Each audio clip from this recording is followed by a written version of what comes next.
sign. Welcome to Through a Therapist's Eyes. This is episode 331. We are going to be kind of playing off the shows that we've done already this month, kind of a strategy month, guys. Today is How Do We Control Mental Health and Substance Abuse, episode 331. So if you're finding us for the first time on this platform, we are on YouTube. Those might be listening on Spotify, Apple Podcasts, and the various places that you get your podcasts. This is, I am Chris, your founder, I guess, host. We have Miss Victoria Pendergrass, the whole group hanging out with us. How are you, ma'am? I'm good. How are you? I've been looking at your grill all day long. You know I'm exhausted today. John doesn't really know. And Mr. John Pope, the Pope, is hanging out with us today. That's right. How are you Thank down you. I'm there in glad to be here. Bradenton, Florida? You know what? It's beautiful. It's 82 degrees right now, and it's going to get down to 64 for a low.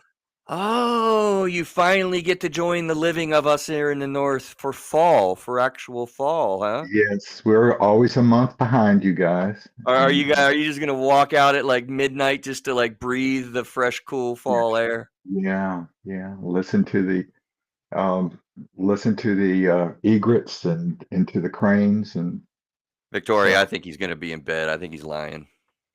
Oh yeah, I'm going to be like my parents, and I'm going to go to bed at 9 o'clock, 8 o'clock. All right, so this is where you get insights from a panel of therapists in your home or private time in your car, knowing it's not delivery of therapy services in any way. Victoria likes to remind me when I miss that one. Please know that I got a book out that's pretty cool, I think. Through a Therapist's Eyes, two of them, one on self, one on marriage. Check them out, Through a Therapist's Eyes. Look, we try to entertain you. We try to give myths and stereotypes blown up and disseminate mental health and substance abuse information. Your job is to please help us get the word out. We're getting a little bit of traction on YouTube. We get some nice comments on the shorts that we provide, the shows that we have. Need to bump up the subscribers. So please, if you're hearing this show, just pop over to YouTube, do us a favor, and subscribe. That is our ask. And John, how many stars are they supposed to give us, brother? Oh, please, if you feel so moved, if the spirit moves you, give us 5 stars, and also a nice comment would help, and that way we'll be able to rocket to the top of Apple Podcasts. And That's so true. He says it. It's so true. Contact it Through a Therapist's Eyes is the way to contact us. We do YouTube lives, about 6:15 to 6:30. Today is Thursday, so we do that. Try to do that every week. Got the month in review. I'm kind of looking forward to that. We got Kyle coming back for the month in reviews. Listen, this is the human emotional experience, which we do endeavor to figure out together. So the 3 questions that we have this week is: what aspects of mental health or substance use do you feel you already have some control over, and which feel completely out of reach? Right? That's a wordy one, but really, if you think about it, we want these questions to ponder in your brain when you're listening. What do you really feel in control of and what's not, right? 2, boy, my voice squeaked there. Number 2, going through puberty. I feel like it, John. I feel like it today. More on that in a second. All right. When you've tried to tough it out in mental health or addiction, what tends to happen? Relapse, burnout, avoidance? Question. And then what kind of supports or structure or tools would make the idea of control feel safer and more sustainable for you? So I want to highlight a couple of things before we really get going today. Listen to episode 327. We talked about vulnerability. I told you this show builds on some of these things, kind of a tips or a mental health strategy kind of concept. I guess this month is what I fell into for us. And then episode 330 we did about willpower, and episode 328. Oh boy, 328. We've spent some time talking about the information age, and I tell you what, you're going to hear me maybe talk about that more on the show. It's a developing interest that I have, honestly, about all of humanity and all of what we are dealing with in so many ways that are dramatically changing humanity, and usually in ways that are not pleasurable. And it isn't just a United States thing, it's literally around the world. So that show, episode 328, I think Neil and I did that mostly talking, Neil, if I remember correctly, or we just spent the month in review and did that a lot. So check that out too.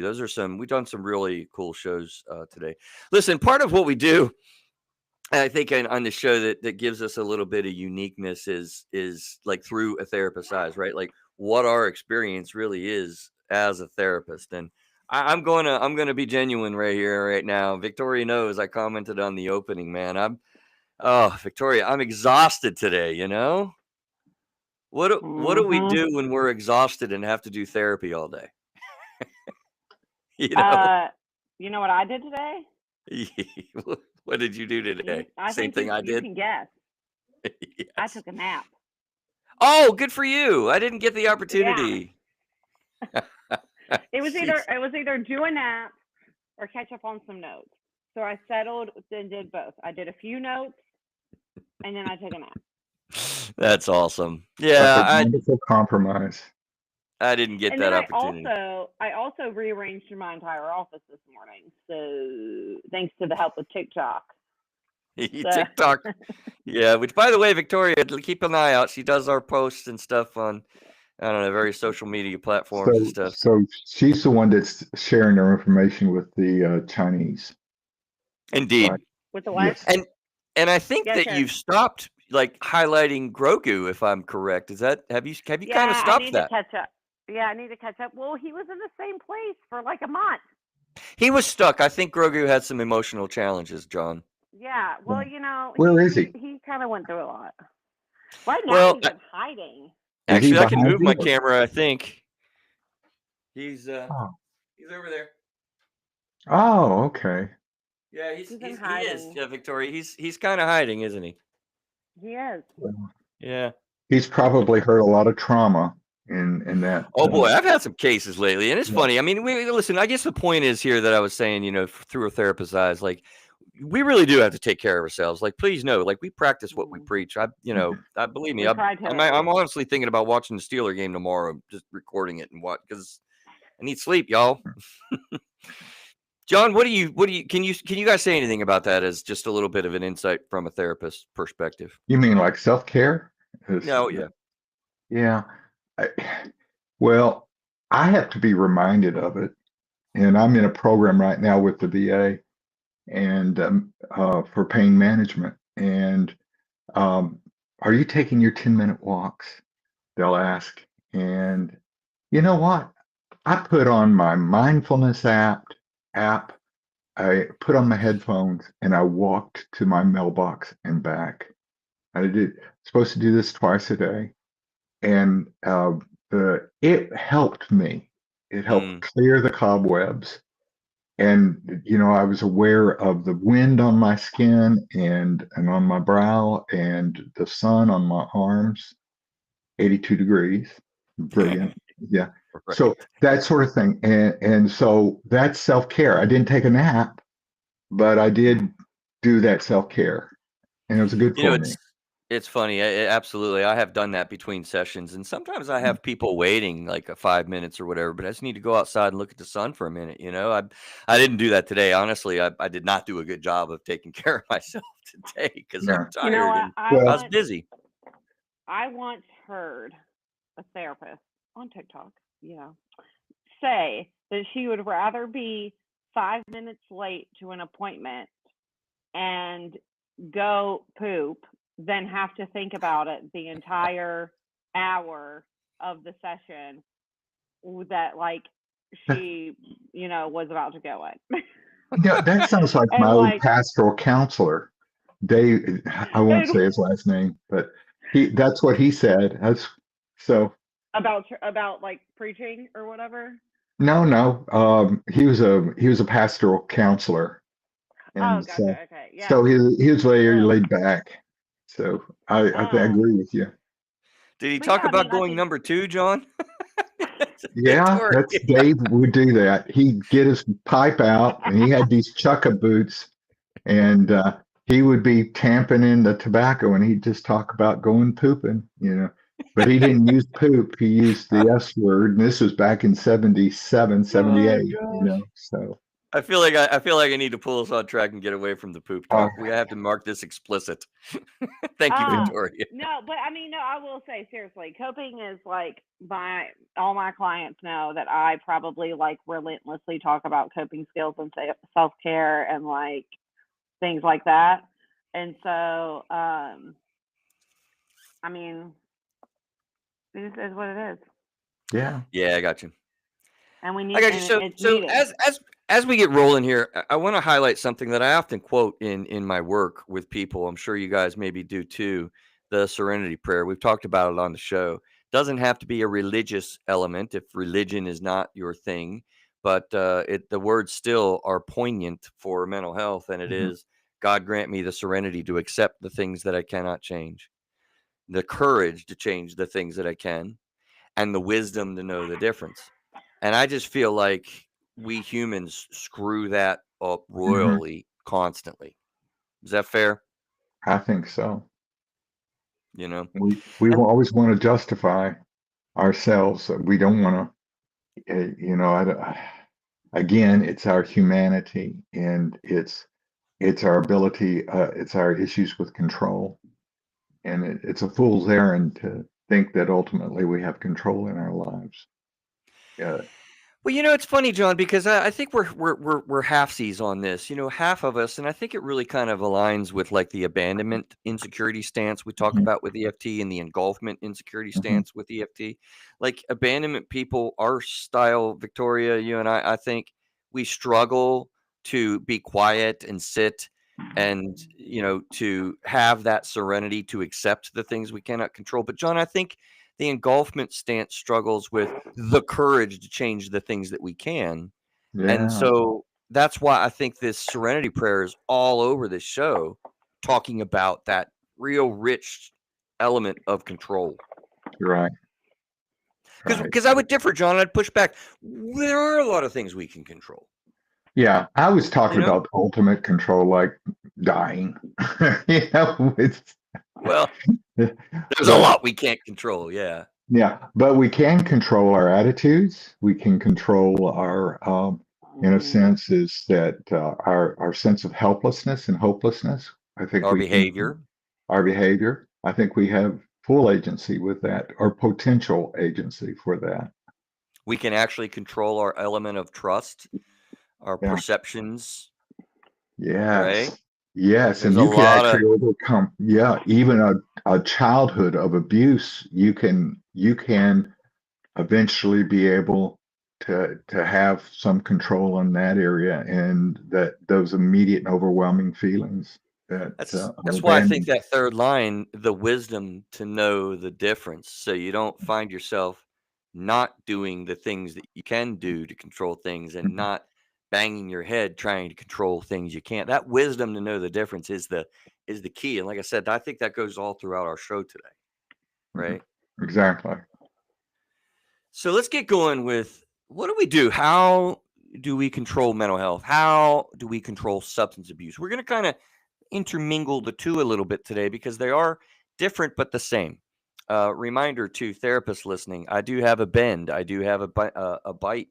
I hope I don't really upset people, but I feel like there's a big divide in this field where you work with mental health or you work with substance abuse issues, and there shall the two be together. And man, John, they're all together. That's a Both lot. and. It's always a both and. Yeah.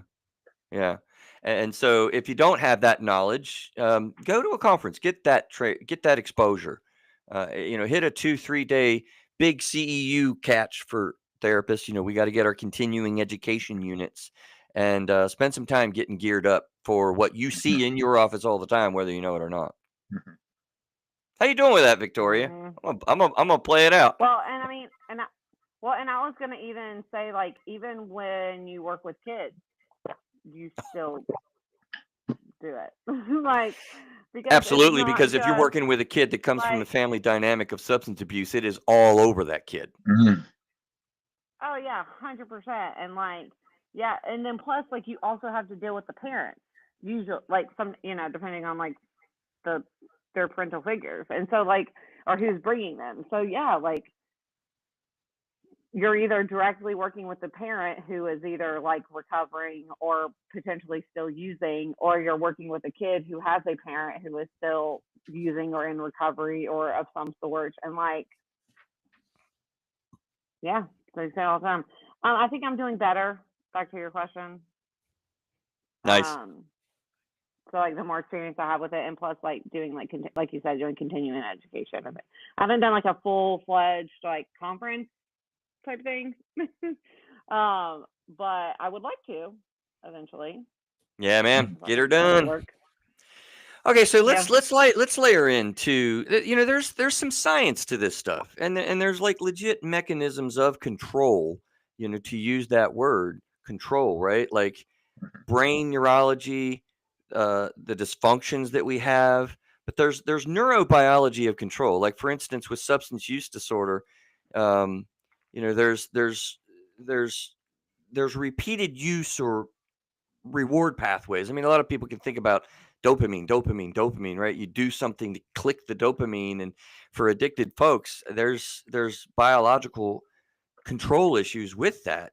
But when you begin to deal with impulse control, deal with the stress circuits, deal with making self-regulation, skills, Mhm. you can't control your relationship with alcohol when you're an alcoholic, but you definitely can in recovery deal with that neurobiology and begin to recognize change. Sometimes it takes up to a year. We say the first year of recovery is really like an important time, and then thereafter, you have arguably different neurological, neurobiological realities. Okay, Chris, I'm wondering if that's one reason why, let's say, don't change relationships or make, Absolutely. yeah, yeah, because you don't want to have, you want to develop a new homeostasis. You want a new normal, and when you're entering into a new relationship or leaving one, it causes things to go into great turmoil, So what John is emotionally. highlighting is a standard suggestion in the program of Alcoholics Anonymous and otherwise, Mhm. where you don't make any major changes in the first year of recovery. Don't make a major move. Don't start a new relationship. Big things like that. And yeah, John, I think that's precisely because of the neurobiology, Yeah, right? And so I that, but agree. that's a decision that you make. Yeah, I'm Yeah, sorry. Go ahead. and a lot of your clients or patients, they'll do just the opposite. You know, Of it's course. not in their best interest. They think it's in their best interest. Oh yeah, Yeah, they think they yeah, got it nailed, and yeah. I'm Or they sober. I'm think they sober can 4 months. yeah. My life is so much better. Yeah, and Mhm, oh, hold on. We need time. mhm, And then you got some neurobiology in mental health also, right? Like mhm, depression, anxiety. The neural circuits really are dysregulated, meaning your body gets just anxious, like for no reason. mhm, But when you begin to implement these skills, your brain literally begins to change. With trauma, the amygdala is a big part of it. Fight, mhm. flight, or freeze. I guess Victoria tried to add fawn in there. I don't know. Still don't know about that. Yeah, I mean, Stockholm syndrome. The start, I yeah. didn't try. I just mentioned that a client read a book that mentioned it. I did not say that I had done any research into it. Fair. So, Thank you for the correction. Good point. But anyway, when trauma is in play, the amygdala, that's the fight or flight system. It just takes over. And that begins to change when you begin to heal. Your system de-escalates, your system re-regulates because you let go of the trauma and the pain, and we deal with it, right? So but the hypothalamus, the prefrontal cortex, I mean, there's really things that are kind of going on in the body with mental health, and that either inhibits or we grow the ability neurologically, biologically, neurobiologically to really exercise control. It's part of the recovery process. And let's not forget my big theory, John. You and I, man, remember when we kind of kicked into the idea of the endocrine Hormone. system Yeah, potentially even being a part of addiction, like, yeah, exactly. And you were thinking in terms of people being menopausal in that area in terms of mental health issues and and men and and men. men too. And Like, interesting that a lot of mental illness develops when uh, two levels: early adolescence, puberty, and then later adolescence. 18, Yeah, 19 is often a yeah, manifestation point. yeah, yeah. And I never thought about that, John. You're so right. With kids, anxiety or depression kind of man, doesn't it though? It yeah, really does pop out 11, 10, 13 years old. And then there's another big marker at the end of adolescence that boom, schizophrenia or bipolar or whatever starts to uh-huh, manifest. That is yeah. wild. Why is that, brother? Uh, because we're wonderfully and fearfully and wonderfully made. I don't know. So, but I think it's Wow. biology. I think it is just the all those hormones that are pumping in and going online and Wow. being all the cells and the neurons of the brain being washed in it. I think that would kind of Destabilize them. destabilize somebody.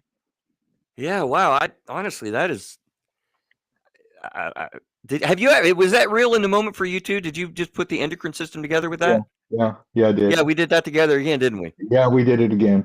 We're, What what is that is crazy. That's I kind of don't know. scary, It's our man. third eye. Yeah. Wow. Feel free to join the party, Victoria. Well, Victoria, that's why she works with young children, so that she doesn't have to deal with the. I'm teasing you, Victoria. They're I actually don't have that many kids on my caseload right now, but I do actually have a good number of teenagers, so I can pray. Yeah. I Oh, bet you absolutely. feel energized. Yep. It's wild when I've worked with a teenager and then they get a little bit older and one of these things starts coming out and I'm like, whoa, wait a minute. Like, what is literally emerging before our eyes? I've Yeah. had that, many times. And parents are like, whoa, yeah, like what's happening? And I'm like, okay, well, we're gonna figure it out. But yeah, there's something kicking up here in your 19-year-old. And I might been seeing them for 2 years, Mhm. so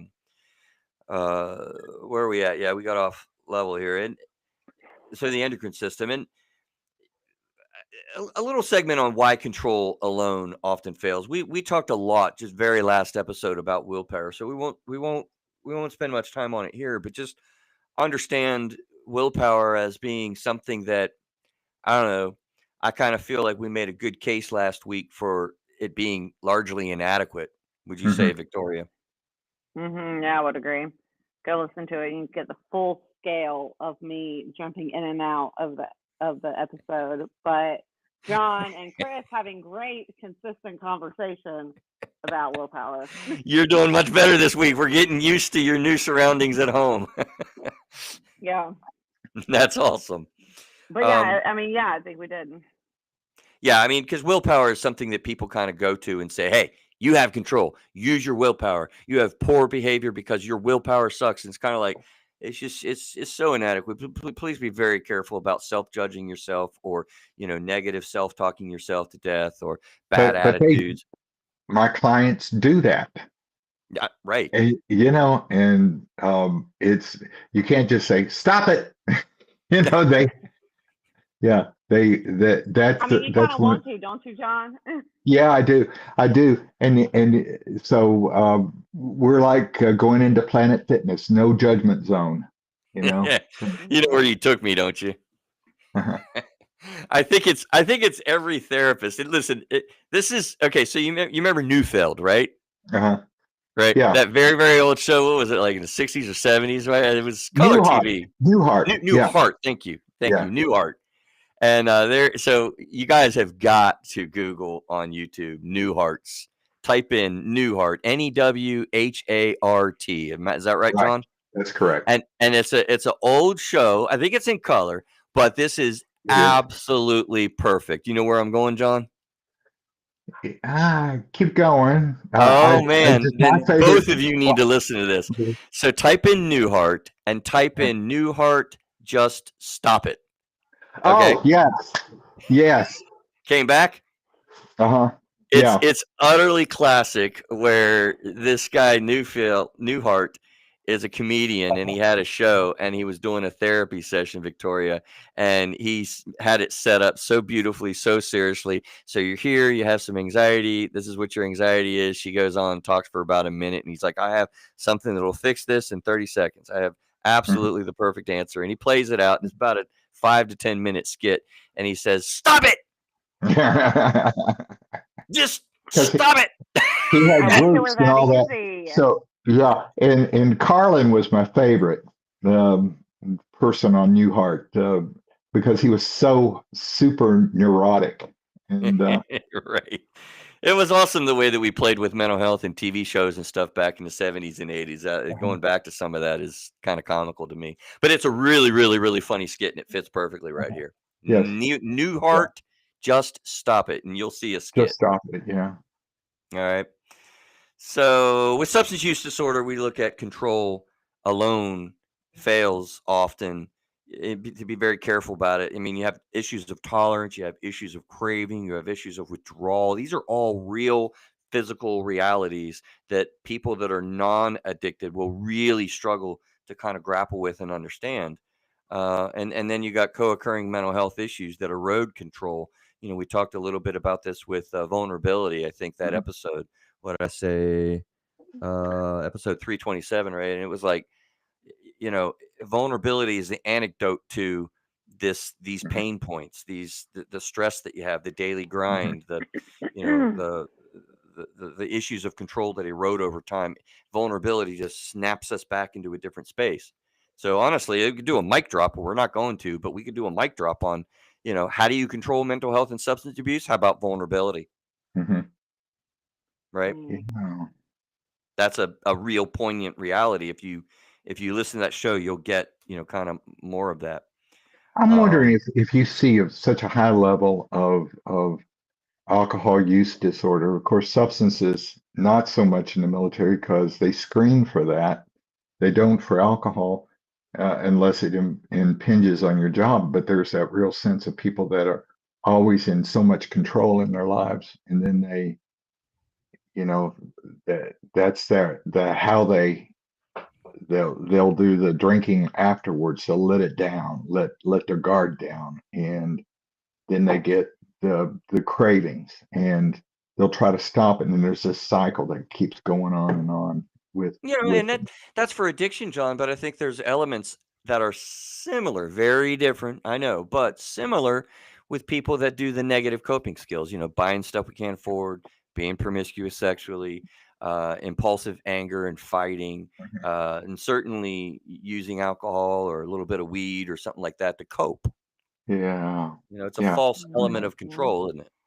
yes it is, yes it is, and it's an external thing, and doing that um with the weed. Oh, it settles me down. And of course, there's conflicting evidence on that. I think in terms of cannabis, I think it might, for some Yeah, people, actually increases anxiety. And for sure, Yeah, particularly yeah, sativa. oh yeah. Well, I mean, and honestly, I think it depends on your body type. Like, I know I've had clients who it sometimes like goes bounces between the two reactions, like it mellows you out or it like makes you anxious, uh-huh. but or even more anxious or paranoid. And then I have others where it's like they don't do it because every time they have tried it, it has made them like extremely paranoid or like extremely anxious and like it almost like does the opposite of what it like what it does to some people. Mhm. Well, not to mention, So Victoria, you were just saying that, and I was just thinking, you talk openly and genuinely, which we love you for it, with ADHD, right?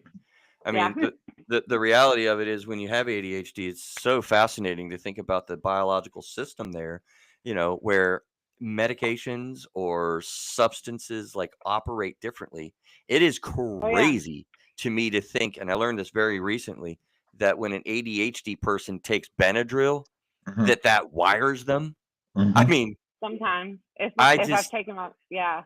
I Well, and can't. I tell people like when it comes to drinking, I if I've taken my medicine and which is like a suppressant, right, to help me Yeah. focus, and then I drink, with my medicine, and I Oh drink boy.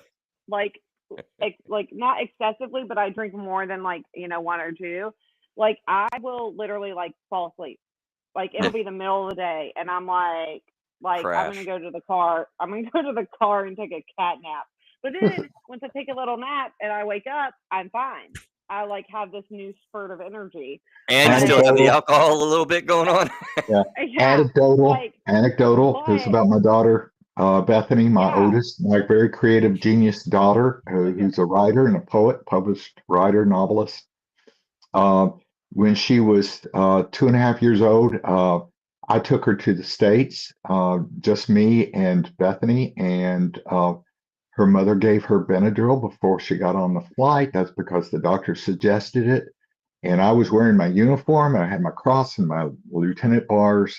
And we got about 30 minutes into the air. We're flying to Guam from the Philippines, and she pulls up all her clothes and she runs naked up and down the aisle, and just couldn't and for 10 hours could not get her to settle.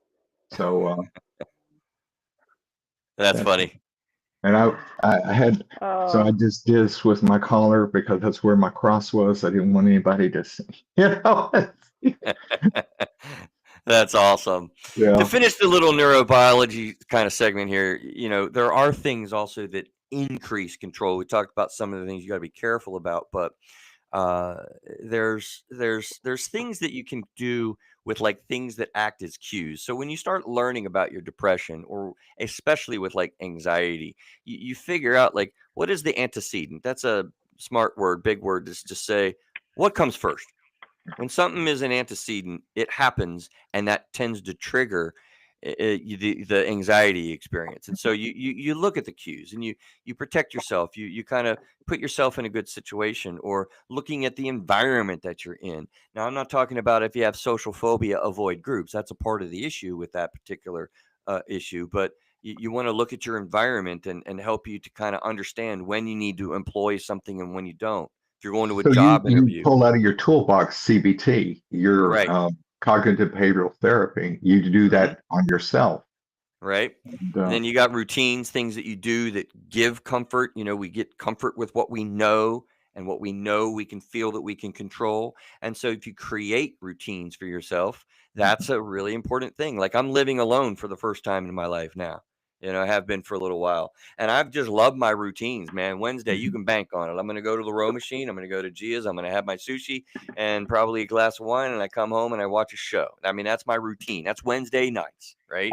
It's comforting because I know what to expect. My psychology system kind of can rely upon that, and I do that for myself purposely, and It's it makes a positive big difference. reinforcement.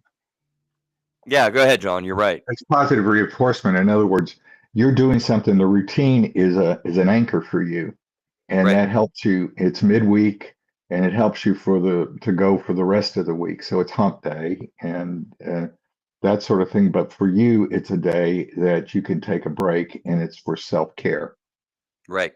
basically. 100%. And Why why it you didn't would work even eat yesterday, and I woke sushi up at is beyond me, but that's yeah. sorry, I talked at the same time with you. Why it didn't work last night to where I woke up this morning at 5:30, I don't know.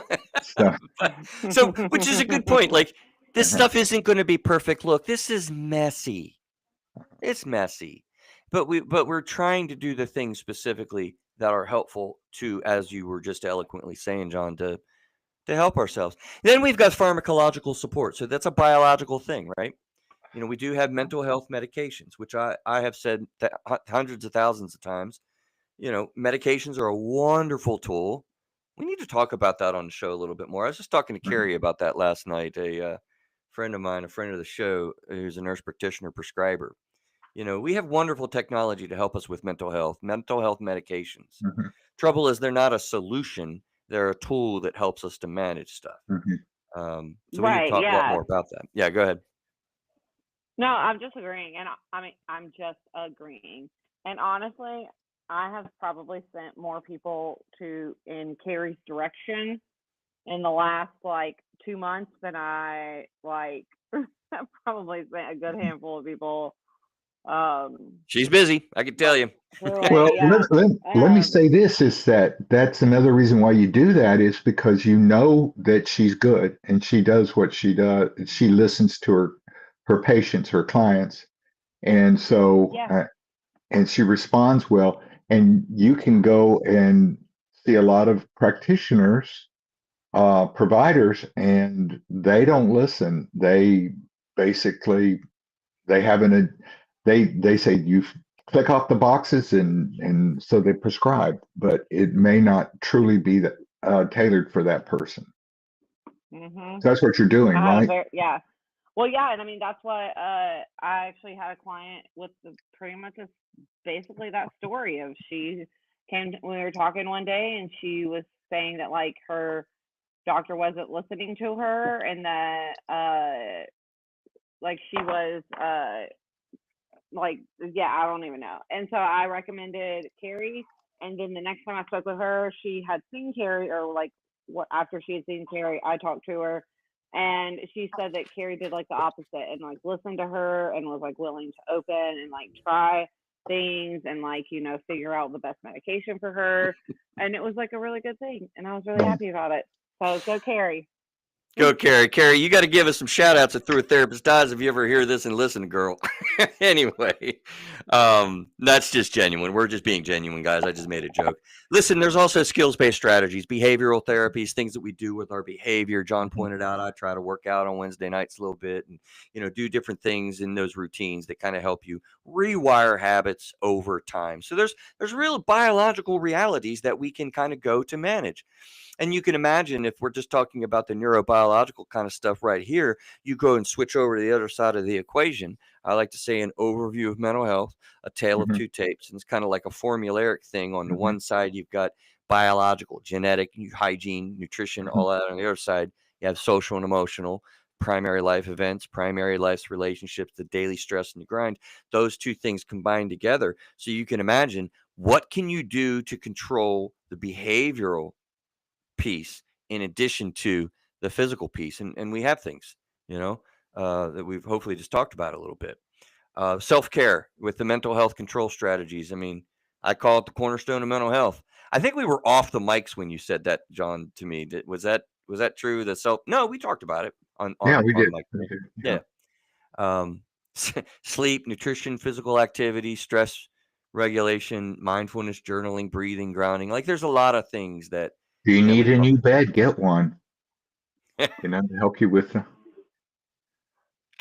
Mhm. Say more about that, John. I'm going to follow Well, up and actually give a more in depth of that. yeah. What do you mean? Well, That's not a I was joke, is just it? thinking that. No, I'm not joking. I'm serious about that because if you wake up and you're sore from sleeping and you're not getting the restful sleep that you need. And let's say if you're also having some sort of let's say you have sleep apnea and you stop breathing and you're going to wake up sore and have mind fog and irritable. So it's important to have good sleep hygiene. That also means having a comfortable bedding and like a mattress or pillows on top of that, and that you're cool enough and not too hot. Here's my reinforcement of that, John. I was a young kid, green, not even out of grad school, and I took a Gestalt training a conference. Oh my Basically, gosh. it was like 6 or 7 Saturdays, in a row, and we spent like 3, 4, 5 hours all day together as a group learning about something called Gestalt therapy.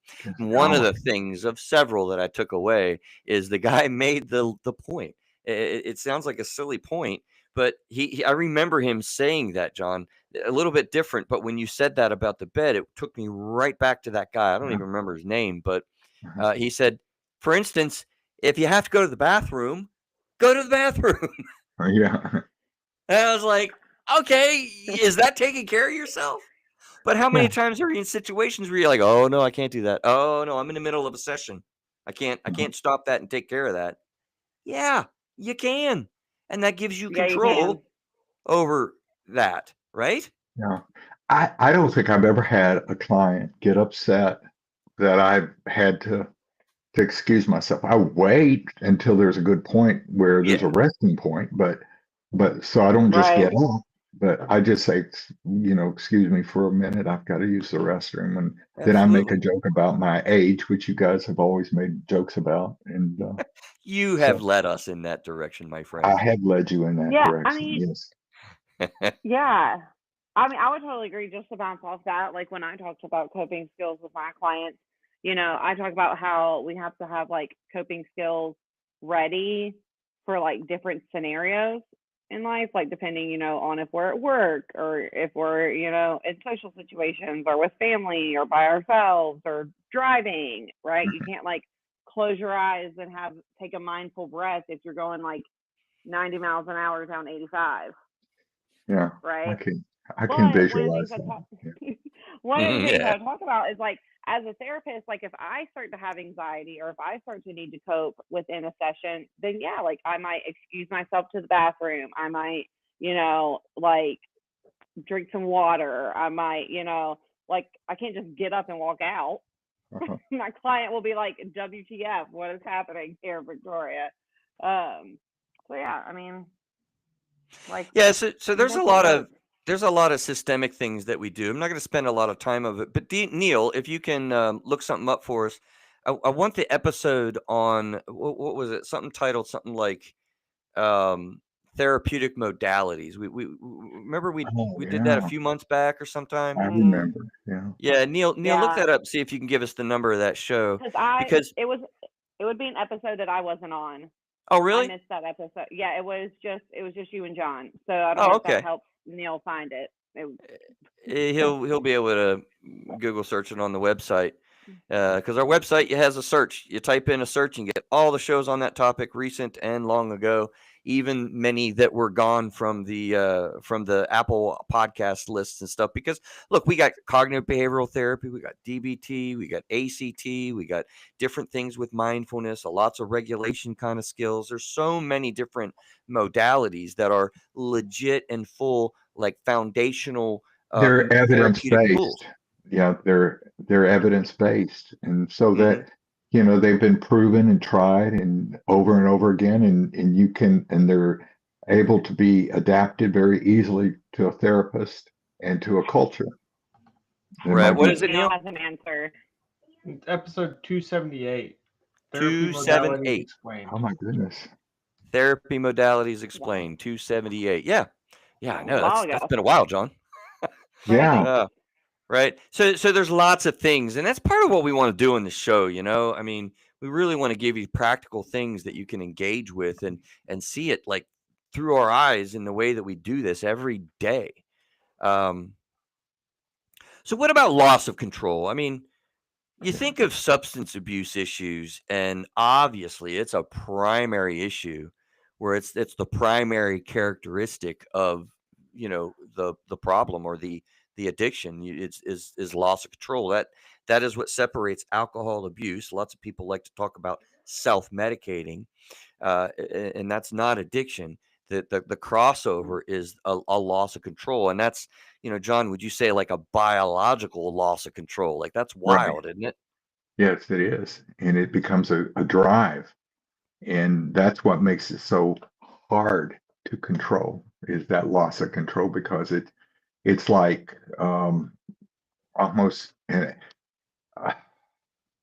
that becomes the main thing becomes the main that becomes your driving force for life. And the problem is that everything else be damned because you've got to feel that craving.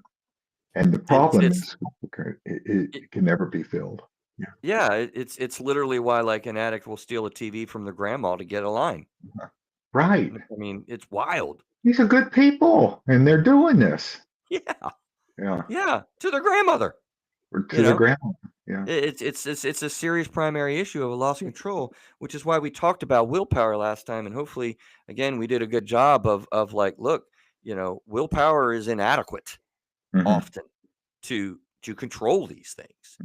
Hmm. Um, and then there's cravings and just that cravings are a biological thing. It's like But there are things that we do to control, and other things that whatever the show number that was Neil just talked about. We use motivational interviewing as a strategy to really look at, like, you have agency over this in the first drink. When you have addiction issues, I love this phrase. It comes directly from Father Martin many, many eons ago. Oh, talk. That's right, John Talk. I love that. Well, we were trained in the Navy with that, As was I in the Father DUI Martin. class. So you remember Yeah. Father Martin, he says, first the man takes a drink, then the drink takes a drink, then the drink takes the man. Remember that? We're down memory lane, aren't we? Right? Yeah. And it's so true. Listen to that. Let me say that closer, because this has everything to do with control, right? Yeah. First, the man takes a drink. Of course, it could be a woman.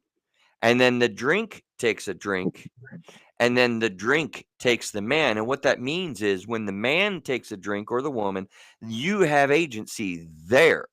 But then the drink takes a drink, and you no longer, if you have addiction, have agency. Let that sink in.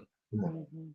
And then the drink takes the man, meaning, the progression of addiction, your life gets wrecked.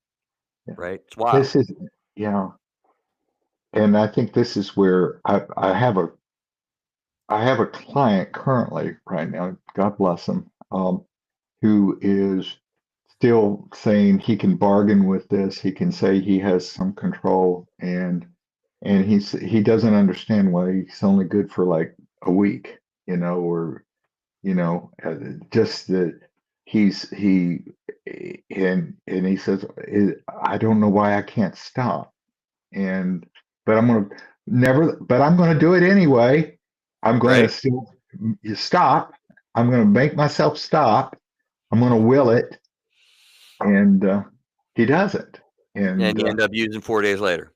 Yeah. Yeah, I'm working with a new person, and he's newly identifying addiction in his life and stuff. And he just, he talks about that. It's like, it's such a struggle in those beginning times. That first 90 days, they say, which is why we have 90 meetings in 90 days.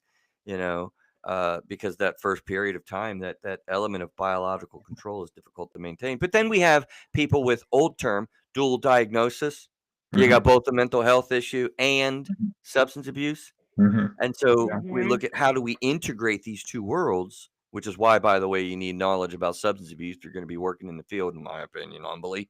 Mhm. Because they blend over together when you have both things going on. And you have to For sure. combine these elements of control that you do have agency with mental health and substance abuse. This might be a little inside baseball, but there is an antipathy between therapists, and then also What is antipathy? Antipathy, in other words, there's sort of an antagonism between therapists and substance use therapists, counselors, substance abuse counselors. And it doesn't have to be that, but it's a false dichotomy. It's false split. You've got to have them both. It's both and. Right. I think my computer just clipped out, and now I have an echo. I'm sorry.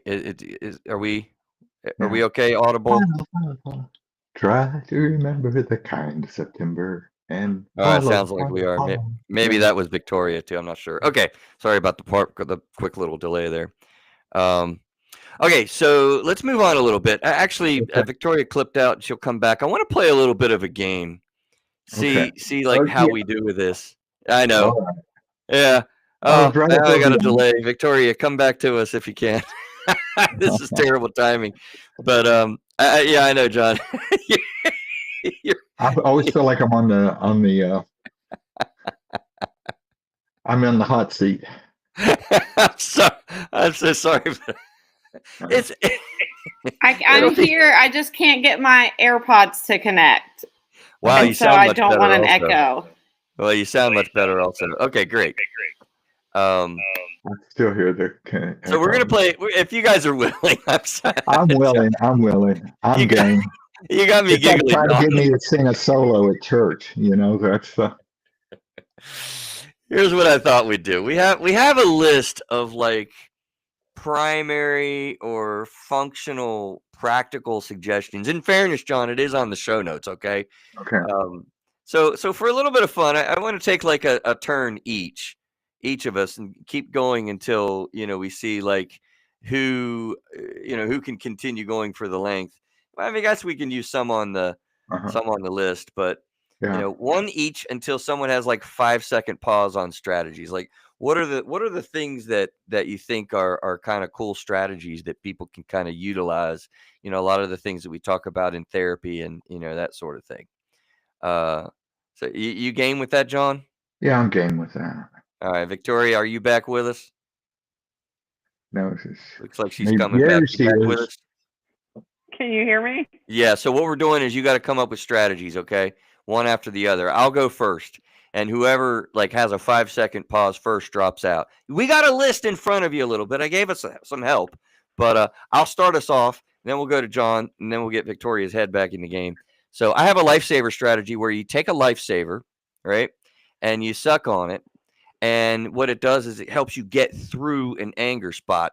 And so, you're not allowed to chew it, but it helps to de-escalate you, right? So it's a kind. I think I actually talked about it on the show very recently. I had a short that came out on it. So that's a practical suggestion, John. You've got many of them throughout sessions that we do. What's a practical suggestion to manage mental health that helps us to have control?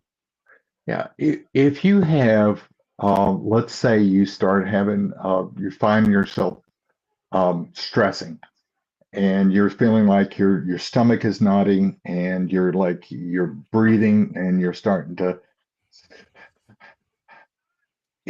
then what you do is you have preset your relaxation techniques, and suddenly, and this is what I do, okay, is I suddenly visualize myself on that beach, and with the cool breeze, and suddenly I relax, and my gut lets go, and my muscles untense, Love and that. You combined a okay, few though. You're combining strategies together, John. You're shorting yourself out. You had like 4 there. okay. Victoria, what do you got, sister? I forgot the initial question. What are we doing? Coping That's strategies, the ADHD, I guess. practical For anything? suggestions that you give to clients and such. For anything? Yeah, for Like any anything. kind of COVID? Okay. Yeah. Oh, I suggest this thing where you create a photo album in your phone and you go through all of your pictures and videos, and you add any videos or photos that make you feel joy or make you feel happy when you look at them or watch them, and you add them to this album on your phone.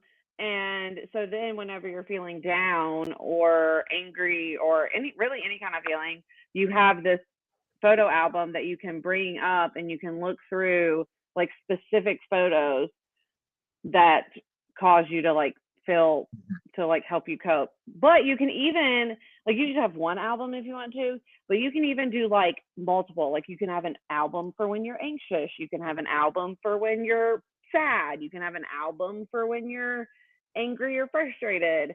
And because most of us pretty much always have our phones on us at all times, really, or within reach, then like it's something that it doesn't matter where you are. You don't have to have Wi-Fi to be able to look at it.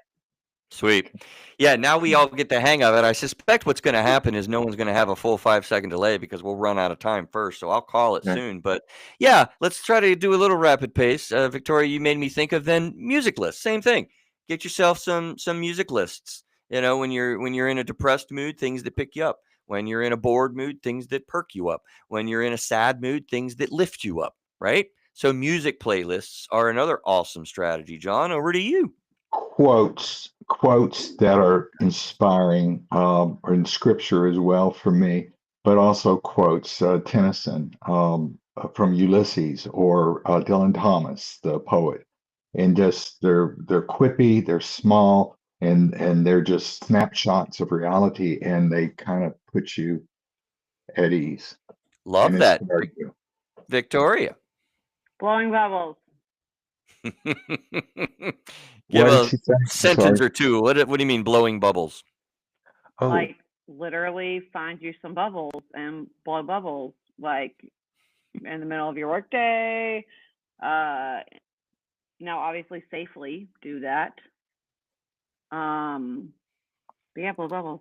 If you have a pet or an animal, like my dog loves bubbles, so like if I'm at home, I can incorporate her, and she loves to jump and like eat the bubbles and pop them. Yeah, blow bubbles. All right, let's try to do like a couple rapid pace ones. See how we do with this. You made me think of pet your dog. You know, that decreases your heart rate and spend time with your animals. John? if you get stressed, all you have to do is get up, stretch, Movement. Victoria? movement. Sing a dance. Sing a dance? Is that what you said? No. Sing and dance. All right. Or you could sing a dance if you want to. I will hit the idea of combining breathing with looking at a picture, and you go to the top right corner. You breathe in, go to the top left corner. You breathe out, bottom left corner. Breathe in, bottom right corner. Breathe out to the top right corner, and you're combining neurological eye movement with deep breathing techniques. Pretty cool thing. John? Oh yeah, yeah. I think have a mantra. If it's one word prayer or 3 words, like the early church fathers, Jesus is Lord. And just That is repeat your that over mantra. and over again. Mantra. Is yeah. it mantra or mantra? I'll say mantra. Do you? I always said mantra. I say, Eh. Well, I think it's you have a regional mantra. dialect differences. So West but Virginia have a says mantra. mantra. Yeah. Mantra. All right, Yeah. Victoria. Watch your favorite movie. Oh, love that. Oh, I'll counter. My turn, I think. Watch a sporting event. Of course. John. Watch cartoons, adult cartoons, not not dirty cartoons, but like Ren and Family Stimpy. Guy. Ren and Stimpy, yeah, yeah. Love Ren and Stimpy. Yeah, that's so bad. Calvin and Hobbes, yes. Calvin All right, Hobbes, Victoria. Take a nap. Okay. Who's next? Am I next? I'm going to take one off of our list. Use if-then plans, right? So if cravings hit, then I call a partner or call a friend or call my sponsor, right? So if-then. Set up these if-then statements so you can understand the antecedent that we talked about before. Like, what are my triggers? And then be prepared for those triggers. So if this trigger happens, then I will. So you have a plan. Who's next? John? Call somebody. If you're very stressed and you have somebody that's a trusted friend, call a friend. You don't have to spill out your guts, or you could. You just call a friend. So how you doing? Don't even have to know why. No, right. Yep. That's what Victoria? I do. I call a guy in Montana. Oh, absolutely. My buddy Adrian is my boy. Victoria? You can always kind of do like your own check-in, whether that's with yourself or through an app. Oh, can I steal an answer and say journaling? Is that what you're saying? No. I'm going to say journaling. John, to you. Oh, guys, and I'm starting to run out of things. We got a long list because we got to stop this because we don't have time. I told you we're not going to run out. If you have time, go and take a brisk walk or just go to the gym and work out. And okay. Victoria? Drink cold water. Love that. I'm going to use your thing, Victoria, with the little adult coloring books. That's a neurologically soothing activity, right? Neurologically soothing. 10 out of 10 10 out of 10 recommend. She loves that, John. She uses it. Can you tell? Oh, yeah. Yeah. See, I told you we're going to run out of time. Let me look at my list. What did we have kind of listed out here? So, starting small. I use that all the time. Like, particularly like with anxiety, right? This element of I am overwhelmed. I have too much to do. I am worrying. I have monkey brain. My thoughts are racing. Wait a minute. Stop.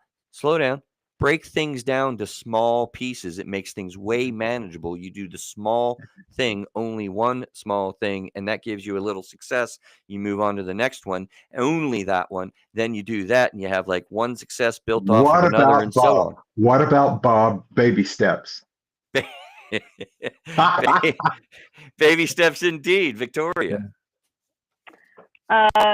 Eat your favorite food. Okay. As long as it's not chocolate, right? Especially if it's chocolate. Okay. Go eat you them Hershey Kisses or Hershey Bar or whatever, Godiva, whatever you want. She told my client today to eat all the chocolate so I'd stop complaining in the office, John. You believe she did that to me? Really? No. She did. What are you talking about? That's all you're doing. Okay. Okay. Radical self-forgiveness. Oh, okay. Another one. Yeah. Just Right. be graceful. Write when you down get to, positive statements to your negative self-thought.